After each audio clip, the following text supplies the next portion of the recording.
საქართველოში 2002 წელს ჩატარებულ მოსახლეობის აღწერაში ბოშები არ ფიქსირდება. 1999 წლის მონაცემებით კი მათი რიცხვი 1750-ია, მათ შორის აჭარაში 126. ამ ეთნიკური ჯგუფის ძირითად საქმიანობას ვაჭრობა წარმოადგენს. დარინე ჩახავა ყოველ დილით სახლიდან ქუჩაში სავაჭროდ გამოდის. იგი ამბობს, რომ საქართველოში დაიბადა, ეს მისი სამშობლოა, თუმცა ქვეყნის მთავრობისგან ყურადღებას ვერ გრძნობს. ექვს შვილთან ერთად ცხოვრობ, სახლი არ მაქვს, ყოველდღე ვაჭრობ, თუ კი ვერაფერს გამოვიმუშავებ, დღის განმავლობაში შვილები საკვების გარეშე დარჩებიან.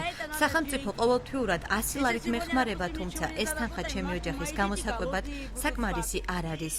ბოშები განათლების მიღების და სამართლებრივ პრობლემაზე საუბრობენ, ვინაიდან მათ იდენტობის დამადასტურებელი არანაირი დოკუმენტი არ გააჩნიათ, რაც მათ ერთ-ერთ ყველაზე მარგინალურ ეთნიკურ ჯგუფად აქცევს. აჭარაში ერთადერთი სკოლა, სადაც ბოშები განათლებას იღებენ, ქობულეთშია. ამჟამად ქართულ ენას იქ 48 ბავშვი ეუფლება, მათგან რეგულარულად სასწავლებელში 11 დადის. პირადობის მოწმობა არც მე მაქვს და არც შვილებს, მის ასაღებად 40 ლარია საჭირო, ეს თანხა კი მე არ გამაჩნია შვილებს, განათლებას ვერ ვაძლევ, რადგანაც ამის შესაძლებლობა არ მაქვს.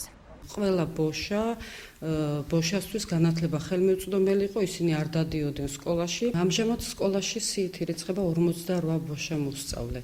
სტაბილურები არიან და სისტემატიურად რო ცხადდებიან, აქედან ალბათ 11-დან 15 მოსწავლემდეა სტაბილური, რომელიც ცხადდება ყოველდღიურად და ნაკლებად განსხვავდება ქართველი ბავშვისაგან. ქობულეთელი ბოშები არასამთავრობო ორგანიზაციაშიც არიან გაერთიანებული. ორგანიზაციის საქმიანობის ერთ-ერთი მიმართულება ბოშების კულტურისა და ტრადიციების დაცვაა.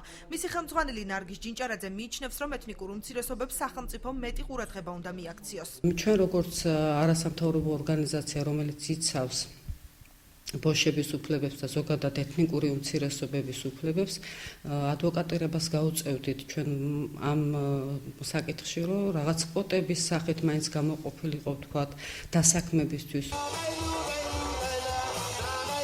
თავისუფლების მოყვარე ბოშების სიმღერა და ცეკვა უნიკალურია. მუსიკალური ბენდი, რომელიც ქობულეთში შეიქმნა, სხვადასხვა კონცერტში აქტიურად მონაწილეობს.